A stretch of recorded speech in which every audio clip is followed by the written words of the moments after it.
20 weeks, and she had a 0 chance of fetal survival. Instead of intervening immediately, as I was trained to do, Ohio's abortion ban required me to wait. I had to ask her to sign mandated forms and wait 24 hours to provide care unless her life was at risk. Instead of only worrying about my patient, I now had to worry about the law, having to choose between my patients and prosecution. Dobbs took away the right to make deeply personal decisions and gave it to politicians who have never had to sit with a patient and share in the worst moments of their lives. Thanks to the hard work of physicians, women, and advocates, Ohioans passed an amendment to constitutionally protect reproductive rights. It was a victory and a relief for the patients that I serve. We need women across the country, no matter what state they live in, to have that right. President Biden and Vice President Harris are working every day to restore that right, and I'm grateful to them. It is my honor to be here today and introduce a true champion for women across the country, President Joe Biden. Thank you, Doctor. Appreciate it.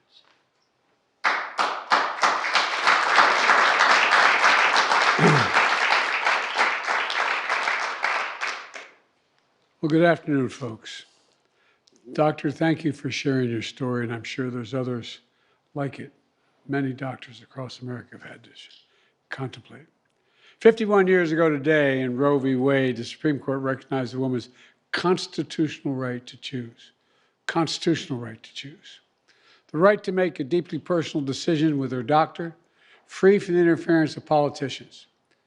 I believe Roe v. Wade was right. I'm not supporting, they didn't support abortion on demand. It was Roe v. Wade. Roe v. Wade was the decision. And a majority of Americans agreed. But then a year and a half ago, this Supreme Court made an extreme decision overturning Roe with their Dobbs decision to rip away a constitutional right from the American people, which had never been done before, a fundamental right ripped away, important to so many Americans. A right that is vital to a country founded on the idea of freedom. I said on that day that Roe was overturned. The health and lives of women in this nation would now be at risk, and that has unfortunately proven to be true. They've been at risk. It made them at risk, put them at risk.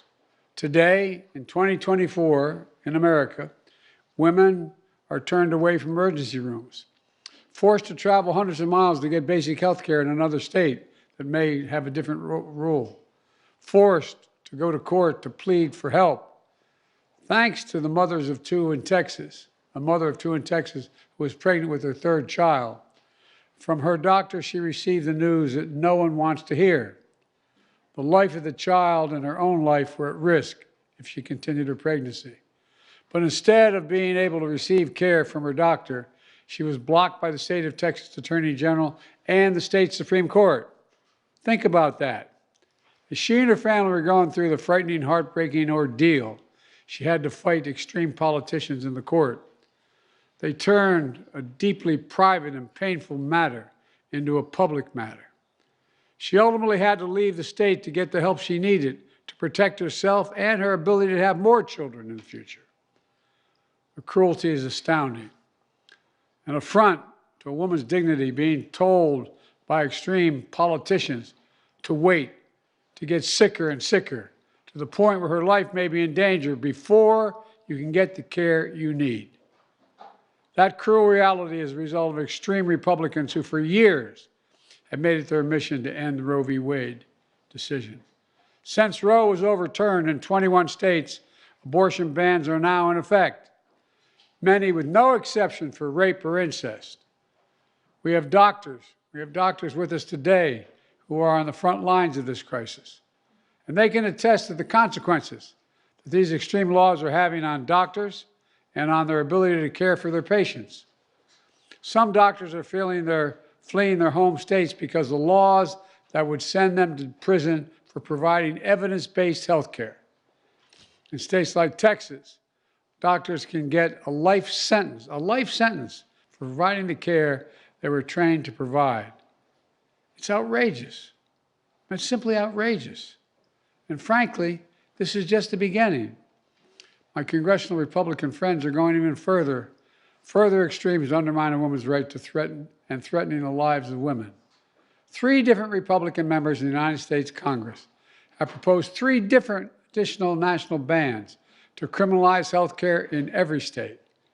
Let me tell you what they are. One is a 0-week ban with absolutely no exceptions. A 0-week ban with absolutely no exceptions. The second is a 6-week ban. The penalty for violating it is jail. The third is a 15-week ban. The penalty is a 5-year prison sentence. That means even if you live in a state where the extremist Republicans are not running the show, your right to choose, your right to privacy would still be at risk if this law was passed, any of these were passed nationally. And the extreme right is trying to limit all women in America from getting safe and effective medication approved by the Federal Drug Administration over 20 years ago, based on the FDA's independent expert judgment.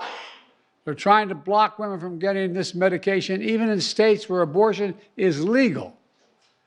And on top of all of that, if you live in a state where you cannot get this care you need, and you make a plan to travel into a state where you can get the medicine, Republicans officials are trying to stop that as well.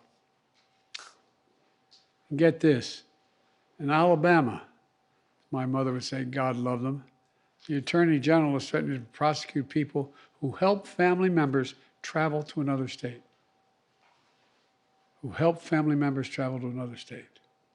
Folks, this is what it looks like when the right to privacy is under attack. These extreme laws have no place in the United States of America. You know, the American people know these laws are wrong. The vast majority of Americans believe the right to choose is fundamental. Since the court overturned Roe v. Wade, every single time abortion has been on the ballot. And by the way, a lot of people don't really understand. The court said that it's up to the states to decide whether or not abortions are valid. So it says that if the state comes along and wants to say, no, it's valid in my state, Roe v. Wade is valid in my state, it's allowed. Well, guess what? Every single time that decision was put before the people of the state on the ballot in Ohio, Kansas, Michigan, Kentucky, voters have voted to protect reproductive rights.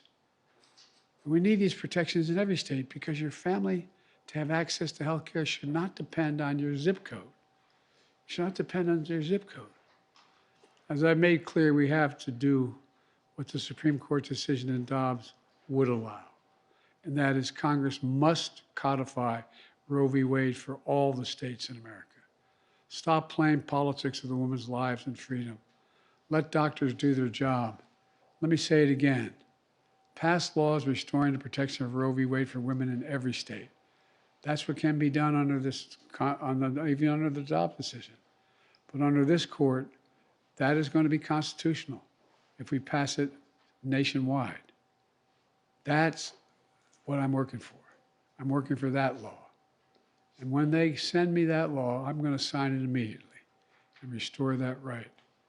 Until then, my administration is going to keep working to protect women in the wake of the Supreme Court's extreme decision. That's why I created a task force to ensure we're doing everything we can to support women. I've signed executive orders, and my administration has taken action to ensure that women get the care they need in medical emergencies, to protect a woman's right to travel, to get health care, to protect a woman's right to receive health care free from discrimination, and to protect her privacy. The idea that a woman should have to carry a fetus after she has been raped or a victim of incest is just, I think it's just cruel. To me, it's outrageous. The idea that a woman who receives competent medical advice that the fetus she's carrying wouldn't live and will impact on her ability to have children in the future and still gets medical care, can't get medical care, it's ridiculous. I could go on, but I'm already taking too much time. I want to thank the Vice President of the United States, Kamala Harris, for her leadership in this important issue as she travels the country in her fight for freedom. I'd also like to thank the Gender Policy Advisor, my Gender Policy Advisor, Jen Klein. Jen, where's Jen sitting? There you are, Jen. Thank you. And Secretary Becerra, sitting right next to her, for their leadership in this task force. And I want to thank all the members of my cabinet here today, including the Attorney General, for leading efforts at the Department of Justice to protect reproductive rights in court, and Secretary McDonough for leading the important work being done at the VA. I know the folks across America are worried about what they're seeing happening to women all across America. I hear about it everywhere I go. My message is we're fighting hard to reinstate your rights and the rights to protect women and families and doctors who care for those women. And we need the American people to keep making their voices heard. So congressional Republicans finally get the message that these laws do not represent the United States of America.